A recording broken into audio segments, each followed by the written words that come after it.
Jangan sok kuat. Superman aja punya kelemahan. Apa kelemahan Superman? Kryptonite. Kelemahan Anda tuh dijauhin. Jangan suka WA pacar lama. Counselor, jangan cross counselor. Jangan cross counseling. Yang cewek counseling yang cewek, yang cowok counseling yang cowok. Dengar saya. Pergumulanmu harusnya sudah bukan lagi jatuh bangun dalam dosa.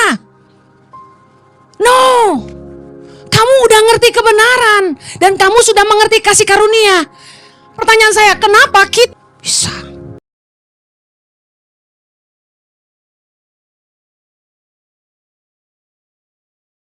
Terima kasih. Tolong hamba-Mu karena sungguh tanpa Engkau hamba tidak mampu. Setiap menit-menit ke depan Tuhan, pimpinlah Roh Kudus. Berkatilah umat-Mu di dalam nama Yesus. Yang siap diberkati sama-sama katakan Amen. Hari ini saya akan khotbah tentang the throne of grace, tahta kasih karunia. Markus 16 ayat 14. Akhirnya ia menampakkan diri kepada ke-11 orang itu, maksudnya murid-muridnya, ketika mereka sedang makan, dan ia mencela ketidakpercayaan dan kedegilan hati mereka, oleh karena mereka tidak percaya kepada orang-orang yang telah melihat dia sesudah kebangkitannya. Lalu ia berkata kepada mereka, ini pesan Yesus sebelum naik ke surga. Pergilah ke seluruh dunia, beritakanlah Injil kepada segala makhluk. Katakan kanan kirimu, beritakan Injil. Siapa yang percaya dan dibaptis akan diselamatkan, tetapi siapa yang tidak percaya akan dihukum. Tanda-tanda ini akan menyertai orang-orang percaya. Yang orang-orang percaya, angkat tanganmu. Wih, semua orang percaya. Haleluya. Tanda-tanda ini akan menyertai kamu. Yang pertama, baca sama-sama. Mereka akan mengusir setan-setan demi namaku. Sampai situ dulu. Katakan kanan kirimu, kalau mau ngusir setan, jangan panggil pendeta. Kamu bisa. Ayo. Ayo. Harus percaya.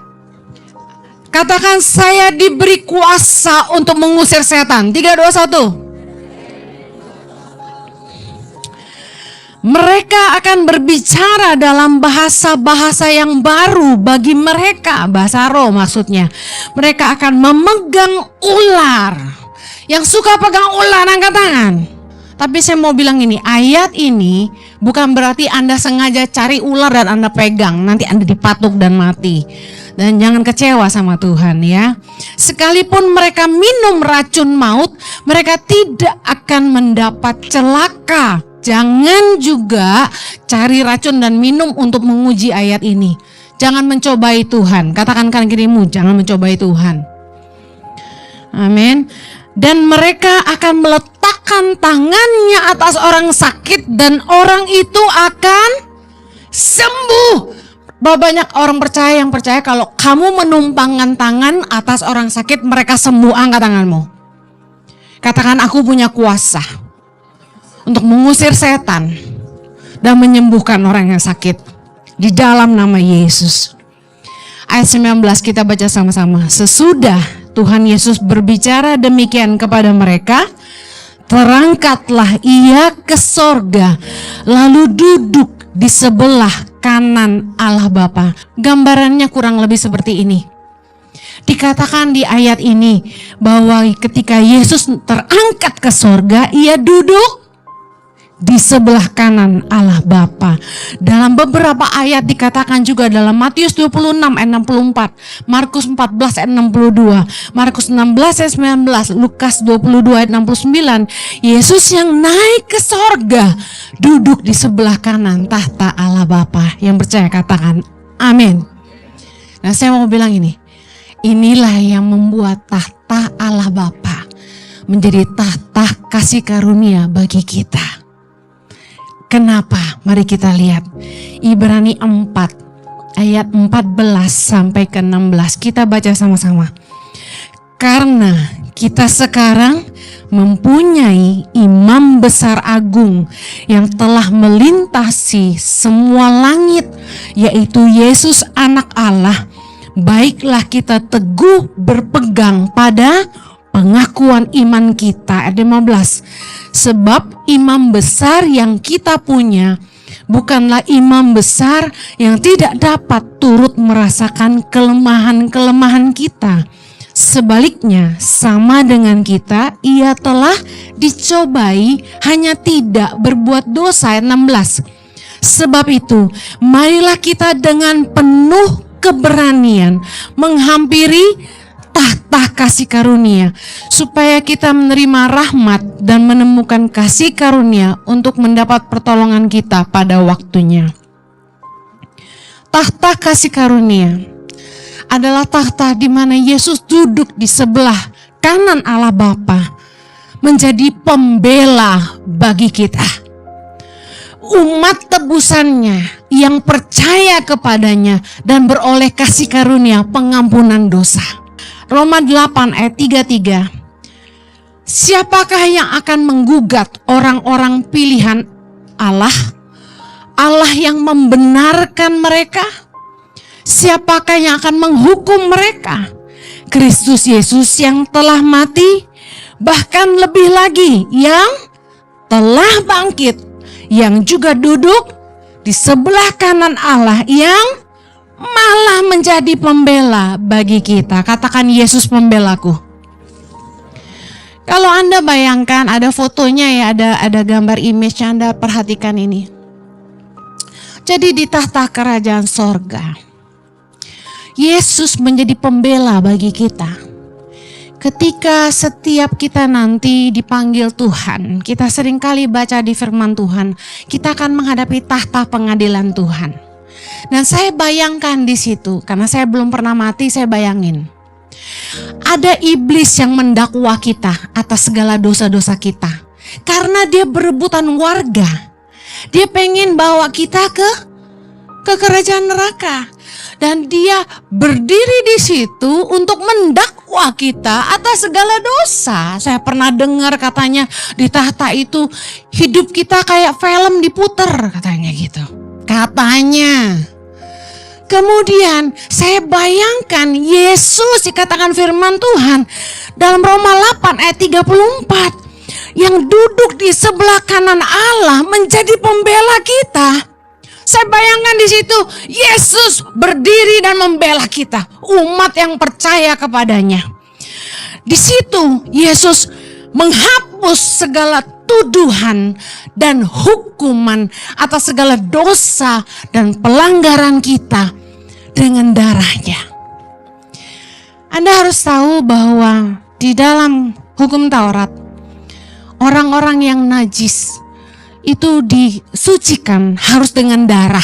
Makanya di zaman perjanjian lama, ketika orang mau menghadap Tuhan, ada ruang, ada halaman, ada ruang kudus, ada ruang maha kudus, dan di situ mereka harus bawa apa? Korban sembelihan yang tidak bercacat. Kenapa? Sebagai penghapus dosa. Ada darah yang harus tertumpah ketika dosa itu harus diampuni. Mari kita lihat ayatnya. Ibrani 9 ayat 12. Ini tentang Yesus dulu. 3:21 kita baca. Dan ia telah masuk satu kali untuk selama-lamanya ke dalam tempat yang kudus, bukan dengan membawa darah domba jantan dan darah anak lembu, tetapi dengan membawa darahnya sendiri. Dan dengan itu ia telah mendapat kelepasan yang kekal. Ayat 13.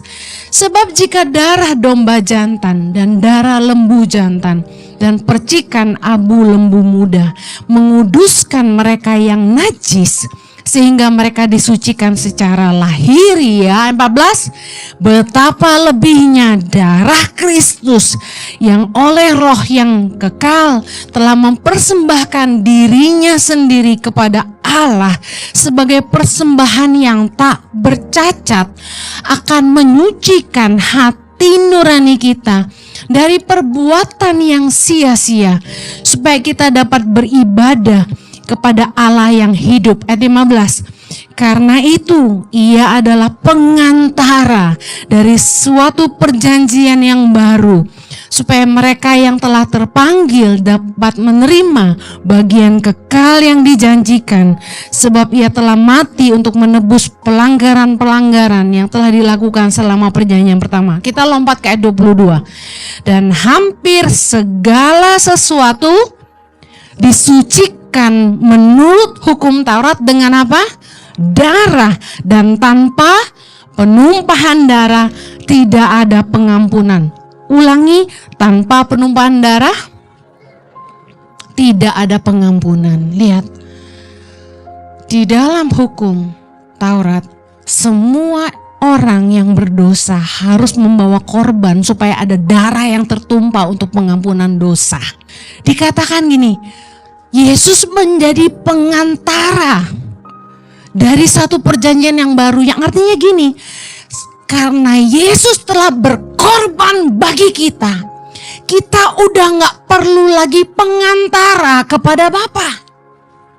Kalau di perjanjian lama, di halaman umat berkumpul mempersembahkan korban, mereka gak boleh masuk ke ruang maha suci. Yang boleh masuk cuma imam. Imam pun harus kudus. Gak kudus mereka mati. Nah, sejak Yesus mengorbankan dirinya sendiri dan darahnya yang ditumpahkan untuk menebus dosa kita, pengantara kita adalah Yesus Kristus. Kita bisa datang kepada Bapa tanpa perlu menyembelih domba. Kita bisa datang kepada Bapa tanpa melalui imam-imam. Kita bisa datang kepada Bapa tanpa harus mengakui dosa di bilik yang kecil. Karena darah Yesus telah tertumpah bagi kita, supaya kita bisa menghadap kepada Allah. Dengan penyucian oleh darahnya sendiri, kita dilayakkan menghadap Bapa dan beroleh anugerah untuk datang ke depan tahta kasih karunia. Bayangkan sebelum Yesus naik ke sorga di tahta Allah Bapa, itu perjanjian lama, hukum Taurat. Tapi berkat Yesus yang telah mati mengorbankan dirinya bagi kita, dan dia naik ke sorga, mengubah tahta itu menjadi tahta kasih karunia bagi kita. Di mana setiap kita yang berdosa, kita yang tidak layak, kita dibenarkan di hadapan Bapa dengan darahnya. Karena dialah satu-satunya anak domba yang tak bercacat di hadapan Bapanya. Efesus 1 ayat 7. Sebab di dalam Dia dan oleh darahnya kita beroleh penebusan, yaitu pengampunan dosa menurut kekayaan kasih karunia-Nya. Saudara, dikatakan di tahta kasih karunia, Yesus itu menjadi pengantara kita kepada Bapa, yang artinya Yesus adalah pendamaian atas segala dosa kita, bahkan dikatakan dosa seluruh dunia. 1 Yohanes 2, judul perikopnya, Kristus pengantara kita. Ayat 1, anak-anakku, hal-hal ini kutuliskan kepada kamu, supaya kamu jangan berbuat dosa. Namun jika seorang berbuat dosa, apa yang harus dilakukan? Lihat, kita mempunyai seorang pengantara pada Bapa, yaitu Yesus Kristus yang adil. Ayat kedua, dan ia adalah pendamaian untuk segala dosa kita, dan bukan untuk dosa kita aja, tapi juga untuk dosa seluruh dunia. Wow, karena pengorbanan Yesus, kita beroleh kasih karunia untuk dibenarkan dan didamaikan dengan Allah. Jadi kalau Anda jatuh dalam dosa, saya mau bilang ini dulu deh, karena orang Kristen suka memanipulasi. Hanya karena tahta kasih karunia selalu tersedia, bukan berarti kemurahan Tuhan itu, kasih karunia Tuhan itu boleh dipermainkan dalam hidup kita. Karena seringkali kita pikir gini, ikut Yesus tuh enak apa? Kalau kita bikin dosa tinggal minta ampun aja. Akibatnya kita jatuh bangun. Kita pikir murah kok. Nggak usah beli domba, nggak usah beli burung merpati. Tinggal doa dan minta ampun, Tuhan ampuni aku sudah berbuat dosa. Habis itu bikin dosa lagi. Jangan pernah mempermainkan tata kasih karunia. Ibrani 4 ayat 16 tadi bilang gini, sebab itu marilah kita dengan penuh keberanian, katakan penuh keberanian, menghampiri tahta kasih karunia, supaya kita menerima rahmat dan menemukan kasih karunia untuk mendapat pertolongan kita pada waktunya. Apakah pada hari ini Anda memiliki keberanian untuk menghampiri tahta kasih karunia? Mengapa kadang kita nggak berani menghadap Allah? Kenapa kita nggak punya keberanian menghadap tahta kasih karunia? Karena hati nurani kita menuduh kita. Kita tahu kita bersalah. Kita hidup dalam dosa, kita hidup dalam kemunafikan, kita berjalan dalam kegelapan. Makanya hati nurani kita ini menuduh kita. Kita tidak punya keberanian untuk datang sama Tuhan. Sekali kita hidup dalam dosa, kelihatannya gampang tinggal minta maaf aja. Tapi habis itu lama-lama rohmu mati. Dan jangankan menghampiri tahta kasih karunia, saya rasa berdoa pun udah gak tahu mau bilang apa. Ya apa ya? Jangan ada dusta di antara kita. 1 Yohanes 3. Judul perikopnya, keyakinan di hadapan Allah, ayat 21. Baca sama-sama yuk. Saudara-saudaraku yang kekasih, jikalau hati kita tidak menuduh kita, maka kita mempunyai keberanian percaya untuk mendekati Allah. Ayat 22. Dan apa saja yang kita minta, kita memperolehnya daripadanya. Karena kita menuruti segala perintahnya dan berbuat apa yang berkenan kepadanya. Nah, ayat 24 bilang gini, barang siapa menuruti segala perintahnya, ia diam di dalam Allah dan Allah di dalam dia. Demikianlah kita ketahui bahwa Allah di dalam kita itu roh yang telah ia karuniakan kepada kita. Dengar, kenapa kita gak punya keberanian untuk menghampiri tahta kasih karunia? Kita balik ayat 22. Karena kita gak, kalau kita hidup dalam ketaatan kepada Tuhan, dengar khotbah nggak cuma buat nyenengin telinga, tapi kita hidupi sungguh-sungguh. Saya yakin ayat 21, hati kita tidak menuduh kita. Tapi kalau ayat 22 kita nggak lakukan, kita tidak menuruti firman-Nya dan kita tidak hidup berkenan kepadanya, pasti hati nurani kita menuduh kita. Datang sama Tuhan juga malu, bener nggak? Kita kalau udah bikin salah sama orang tuh ketahuan sama orang salahnya, kita ketemu dia malu nggak? Saya baru dengar bahwa temen yang saya pikir teman baik ngomong jelek-jelekin saya di belakang saya. Sekarang dia tahu dia jelek-jelekin saya tuh nyampe ke telinga saya. Kira-kira dia ketemu saya malu nggak? Harusnya malu.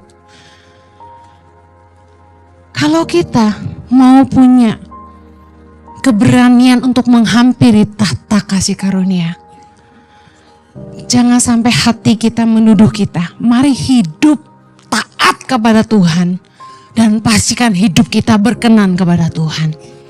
Apa yang bikin hidup kita gak berkenan sama Tuhan? Udah dosa. 1 Yohanes 2 ayat 3. Dan inilah tandanya bahwa kita mengenal Allah, yaitu jikalau kita menuruti perintah-perintahnya.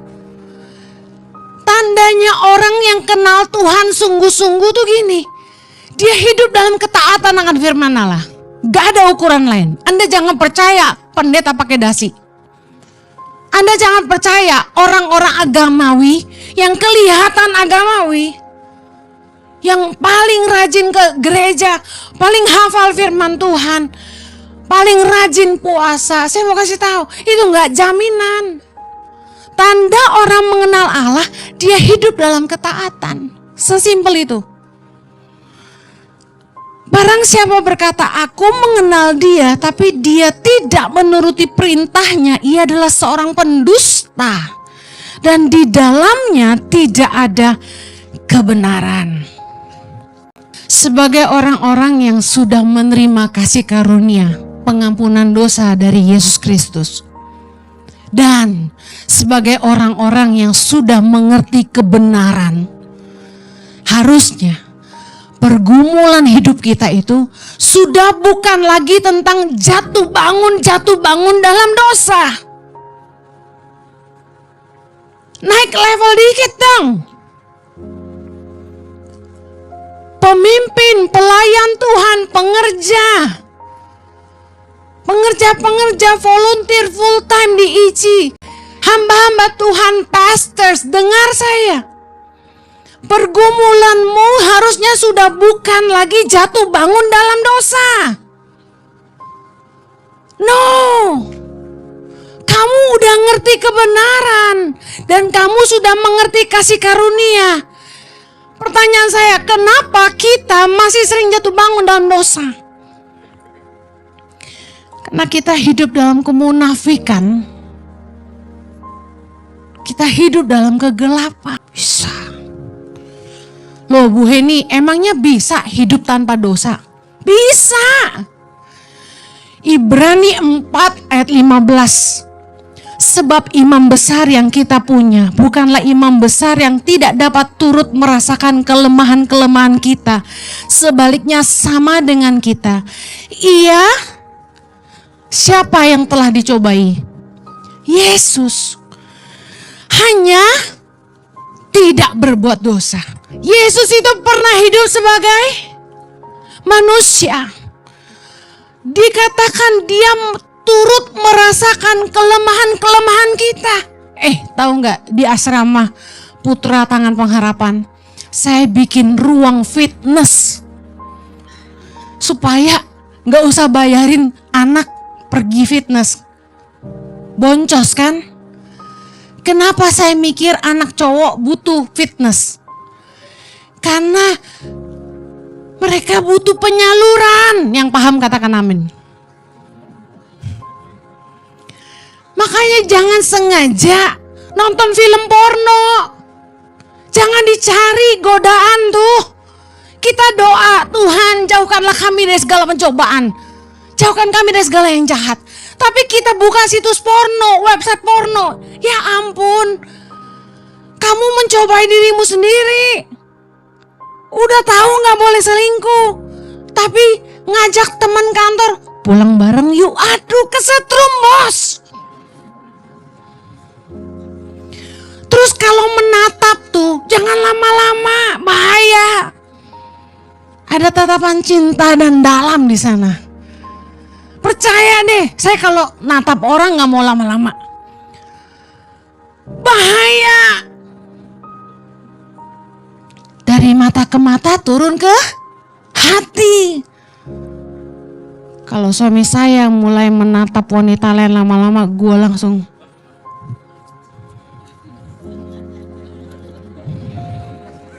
look at me. Karena Jojo tuh punya kebiasaan kalau lihat siapapun lah, nggak tahu cewek nggak tahu cowok, dia suka gini nih, angkat matanya. Gue pengumuman sekarang, itu bukan artinya aku juga kamu. Itu tuh kayak kebiasaan kali ya kamu ya, nggak bisa diubah gitu kan ya saya. Cewek digituin apa Jojo udah ganteng kayak gitu, muka Manado. Wah, jatuh cinta gitu kan. Sikat lo sama gue. Sebagai orang-orang yang sudah mengerti kasih karunia dan ngerti firman Allah, saya kasih tahu. Kita itu masih punya keinginan dosa. Masih punya, pasti ya. Masih hidup dalam daging enggak? Coba cubit. Kalau masih sakit masih bisa bikin dosa. Tetapi tadi kita baca Ibrani 9:18. Betapa lebihnya darah Kristus yang oleh roh yang kekal telah mempersembahkan dirinya sendiri kepada Allah sebagai persembahan yang tak bercacat, akan menyucikan hati nurani kita dari perbuatan-perbuatan yang sia-sia, supaya kita dapat beribadah kepada Allah. Nah, apa artinya? Waktu kita tuh lahir baru, kita kenal Tuhan, Roh Kudus menjamah kita, mata hati kita tuh dicelikan. Tadinya waktu kita hidup dalam dosa tuh kayak biasa aja gitu, kayak feel normal, kayak everybody is doing it, semua juga bikin dosa, ngerti gak sih? Tapi begitu kita ngerti kebenaran, begitu kita tahu apa yang benar, mata kita jadi terbuka melihat apa yang salah. Yang paham katakan amin. Kita tuh secara sadar tahu itu dosa. Mencuri itu dosa, menipu itu dosa, menghina itu dosa, memandang rendah orang itu dosa, menghakimi itu dosa, selingkuh itu dosa, suka nonton pornografi itu dosa, ngomong kotor tuh dosa. Kita tuh sadar. Tapi kenapa masih bisa bikin dosa? Katakan secara jujur, keputusan saya. Yesus mengambil keputusan untuk tidak menajiskan dirinya, supaya dia bisa jadi korban yang tanpa cacat bagi kita. Amen. Katakan, saya harus secara sadar menghindari dosa. 3 dosa tuh. Jangan malah datangin dosa. Setiap kita tuh punya kelemahan. Anda bukan superwoman, Anda bukan superman. Karena nggak ada yang pakai dalam di luar. Dengar, jangan sok kuat. Superman aja punya kelemahan. Apa kelemahan Superman? Kryptonite. Kalau Anda, si Kitty, si Tony, kelemahan Anda tuh dijauhin. Jangan suka WA pacar lama. Counselor, jangan cross counselor. Jangan cross counseling. Yang cewek counseling yang cewek, yang cowok counseling yang cowok. Banyak wanita-wanita lebih suka counseling sama suami saya. Saya kasih tahu rahasia. Empati dia tuh rendah. Kamu nangis dia nggak peduli. Udah perasaan gue udah mati karena udah biasa. Suami saya lagi saya nangis, Anda pikir dia akan ya udah sini. Enggak. Dia bodoh amat lu nangis. Suami saya tuh kelemahannya empatinya kecil. Jadi jangan cari suami saya buat konseling. Sengaja gue jajakin biar yang cewek-cewek jangan cari Jojo. Saya berantem sama dia di mobil. Kan kalau cewek mau sosok ngambek ngomong apa? Turunin gua di sini, bener nggak? Tebak apa yang dia lakukan? Kok kamu tahu? Kan Pak Jojo baik banget Bu Heni. Ngimpi loh. Empatinya 2 out of 10. Dia gak peduli saya nangis. Dia gak pernah manjain saya. Gak pernah bujuk-bujuk. Udah ya jangan marah ya. Enggak, gua marah dia lebih marah. Jadi kalau Anda konseling sama yang perempuan, sama Bu Heni boleh. Kebanyakan Kita punya counselors di luar yang diurapi Tuhan. Kita punya ruang counselors, Anda bisa daftarkan diri Anda setelah ibadah ini selesai. Well, kita tuh kalau udah ngerti kebenarannya dan kita sadar bahwa kita udah terima kasih karunia Tuhan, harusnya tuh ya kita lihat dosa tuh sebagai sesuatu yang menjijikkan dan kebodohan. Saya kasih contoh. Di Reels kan banyak tuh sekarang video-video yang ngasih lihat cara pembuatan nuggets. Yang udah nonton, angkat tangan. Aku gak sebut brand tapi kok cuma satu? Yang nonton Reels pembuatan nugget, angkat tangan. Mak-mak. Ih, mak-mak parah. Anda harus nonton. Abis ini pulang cari di Reels pembuatan nugget, jangan sekarang. Begitu saya lihat, oh my God, jijik banget. Saya sama Chloe paling suka nugget. Out of anything, kita kalau makan belinya nugget. You like it too? Same here. Anak kecil responsif, gue demen. Dengar. Terus saya kalau lapar kadang-kadang suka di jalan tuh suka beli chips gitu. Potato chips. Karena kita nggak boleh sebut brand di sini ya. Any kind of potato chips. Saya lihat di Reels, ditaruh di bawah mikroskop, ada apa tuh? Ulet-ulet, telur-telur gitu kan. Oh my God. Saya langsung kebayang gue ngeracunin anak gue selama ini. Saya beliin terus potato chips. Bertobat. Karena udah ngerti kebenaran. Lihat itu jadi jijik. Lihat itu tuh jadi geleh pisan. Itu teh kebodohan. Cenah. Engges jangan gitu kan. Udah jangan makan itu. Sama. Sekarang Anda ngerti dosa itu kebodohan. Katakan dosa kebodohan. Dosa itu menjijikkan. Saya tidak mau lakukan. Yuk, secara sadar putuskan. Jangan mempermainkan kasih karunia Tuhan. Saya mau akhiri. Bila dengan sengaja kita melakukan dosa, saya mau kasih tahu kata firman Tuhan, udah gak ada lagi korban yang bisa menghapus dosa itu. Ibrani 10 ayat 26 kita baca yuk. Sebab jika kita sengaja berbuat dosa sesudah memperoleh pengetahuan tentang kebenaran, maka tidak ada lagi korban untuk menghapus dosa itu. Ayat 27, tetapi yang ada ialah kematian yang mengerikan dan penghakiman dan api yang dahsyat yang akan menghanguskan semua orang durhaka. Ayat 28, jika ada orang yang menolak hukum Musa, ia dihukum mati tanpa belas kasihan atas keterangan 2 atau 3 orang saksi.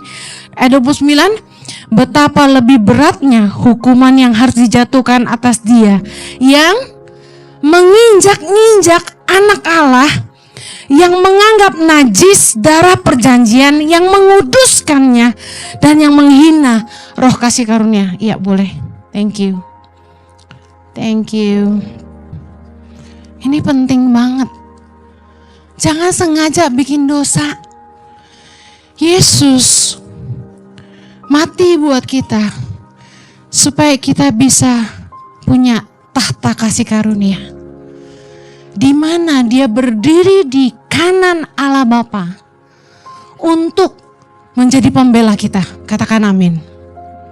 Tapi kalau Anda yang udah ngerti kebenaran, Anda sudah terima kasih karunia, Anda tetap sengaja, saya katakan firman Tuhan menulis dengan jelas, sengaja. Karena Anda tahu itu salah, tapi Anda lakukan. Saya tidak percaya kata khilaf.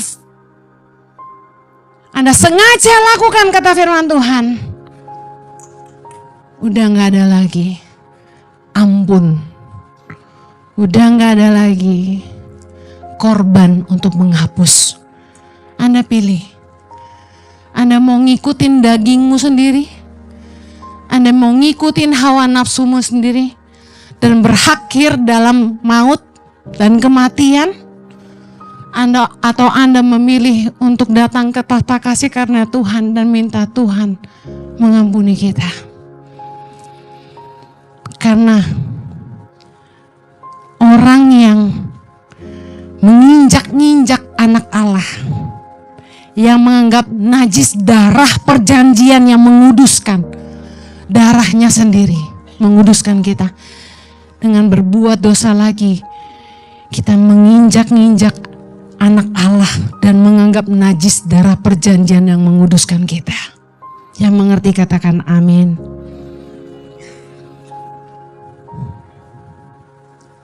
Ayat 31 bilang ini, ngeri benar kalau jatuh ke dalam tangan Allah yang hidup. Saya akhiri. Yuk jangan main-main lagi sama dosa. Grace. Bagi mereka yang setia, mereka yang tetap percaya, meskipun menghadapi badai kehidupan, cobaan hidup, pergumulan, sakit penyakit, tapi tetap tidak pernah menyerah dan bilang, Tuhan, aku mengasihi Engkau dan aku mau jadi hamba yang setia sampai akhir. Anda akan berdiri di hadapan tahta kasih karunia. Amen. Yang mau ada di tahta kasih karunia katakan amin. Tapi kalau Anda menyia-nyiakan pengorbanan Kristus, menginjak-injak anak Allah dan membuat najis darah Kristus yang telah menguduskan Anda, mengikuti hawa nafsu, serakah, cinta uang, ngikutin keinginan dosa, keinginan daging sendiri, Anda akan ada di sini, di mana dosa dan maut yang akan menguasai kita, dan upahnya adalah api yang kekal, kata firman Tuhan. Yuk hidup sungguh-sungguh bagi Tuhan. Mari hampiri tahta kasih karunia. Pejamkan matamu. Anda yang hari ini tahu bahwa Anda sudah jauh dari Tuhan, Anda bikin dosa, bolak-balik, Anda bikin dosa. Anda tidak pernah bertobat, Anda juga tidak mau berubah. Hidupmu terus mendatangkan murka Tuhan, membuat hal-hal yang gak berkenan sama Tuhan. Anda gak hidup dalam ketaatan akan firman Tuhan. Mari hampiri tahta kasih karunia. Hampiri dia selagi dia berkenan ditemui. Katakan, Tuhan ampuni aku. Tuhan sucikan dosa-dosaku. Hari ini aku mau mengakui segala dosaku di hadapan-Mu Tuhan. Ampuni aku. Sucikan dan kuduskan aku dengan darah-Mu Tuhan. Aku mau berbalik. Aku mau kembali ke jalan-jalan Tuhan. Aku mau sungguh-sungguh percaya bahwa Yesus telah mati bagiku dan menebus segala dosaku. Dan hari ini aku menerima Kristus sebagai Tuhan dan Juru Selamat dan menyerahkan hidupku sungguh-sungguh bagi Tuhan. Aku bersyukur untuk tahta kasih karunia-Mu Tuhan. Terima kasih Yesus, karena Engkau telah menjadi pengantara dan pendamaian bagi kami semua. Kami rindu untuk hidup bagi-Mu Tuhan.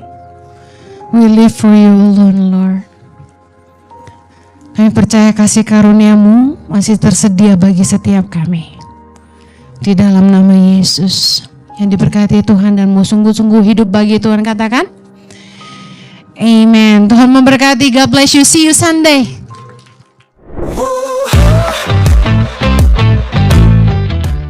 Bagi saudara-saudara yang diberkati Impact Community Indonesia dan ingin memberikan persembahan atau donasi, dapat disalurkan ke rekening Bank Gereja Impact Community Indonesia dan Yayasan Tangan Pengharapan serta QR Code BCA Mobile, GoPay, OVO, Dana, Shopee, dan link aja. Ibadah Impact Community Indonesia menjadi 5 sesi. Ibadah jam 8 pagi, jam 10, jam 12 siang, jam 3 sore, dan jam 5 sore. Seluruh ibadah berlangsung on-site di Mall of Indonesia, lantai P3, Kelapa Gading, Jakarta Utara. Bagi jemaat yang ingin mengikuti secara online, ibadah live streaming dapat diikuti pada pukul 10 pagi waktu Indonesia Barat di YouTube Impact Community Indonesia. Mari bersama-sama untuk datang dan mengikuti 60-minute worship secara onsite setiap Rabu malam pukul 19.30 waktu Indonesia Barat, langsung di Gereja Impact Community Indonesia, Mall of Indonesia lantai P3. Mari bawa keluarga dan ajak orang-orang yang Anda kasihi.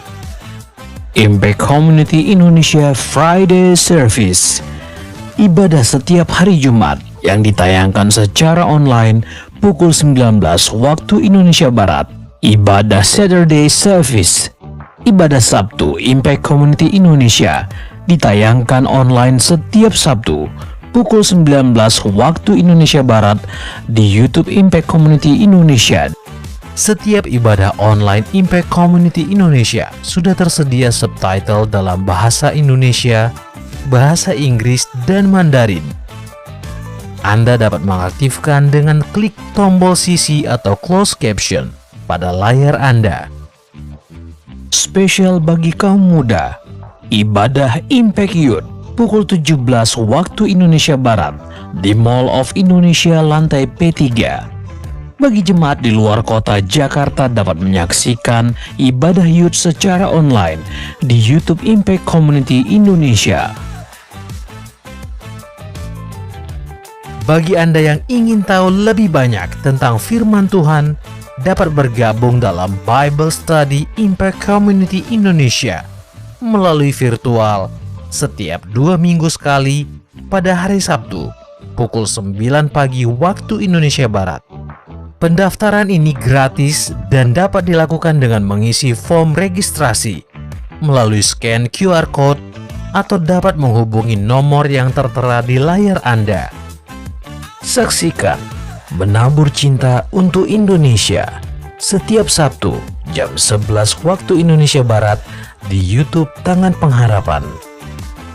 Ikuti Daily Devotion setiap hari Senin sampai dengan Jumat jam 6 pagi waktu Indonesia Barat di YouTube Hani Kristianus, serta pukul 7 pagi waktu Indonesia Barat di YouTube Yohanes Kristianus. Impact Community Indonesia memiliki sebuah komunitas untuk kita bertumbuh bersama. Bagi Bapak Ibu Saudara yang ingin bergabung di Komsel Impact Community Indonesia, dapat mengisi link form pendaftaran di bawah ini. Bagi Anda yang rindu menjadi jemaat Impact Community Indonesia, dapat mengisi Google Form atau scan QR Code di layar Anda. Saudara dapat mengirimkan permohonan pelayanan doa dan konseling, atau jika Anda memiliki doa yang terjawab serta kesaksian atas jawaban doa Anda melalui Google Form, WhatsApp, atau email impactcommunity.id@gmail.com.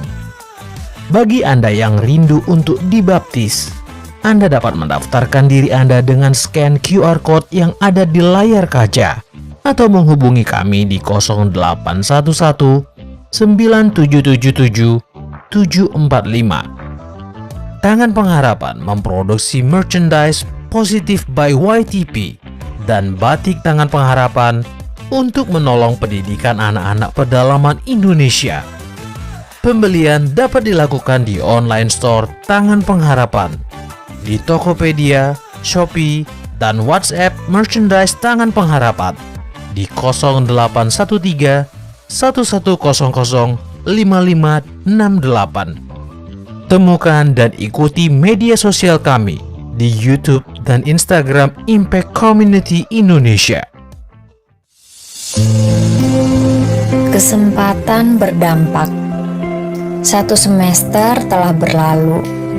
Proses adaptasi yang tidak mudah dan tantangan baru yang membawaku pada banyak pengalaman baru. Hal ini pun membentukku sedemikian rupa hingga aku banyak belajar hal-hal baru. Pagi hari, memulai rutinitas dengan menyiapkan dan membersihkan ruang belajar untuk anak-anak. Sebelum suara selamat pagi dari anak-anak menggema di halaman sekolah, aku membersihkan ruang kelas, mengatur meja, dan menyiapkan peralatan belajar anak-anak.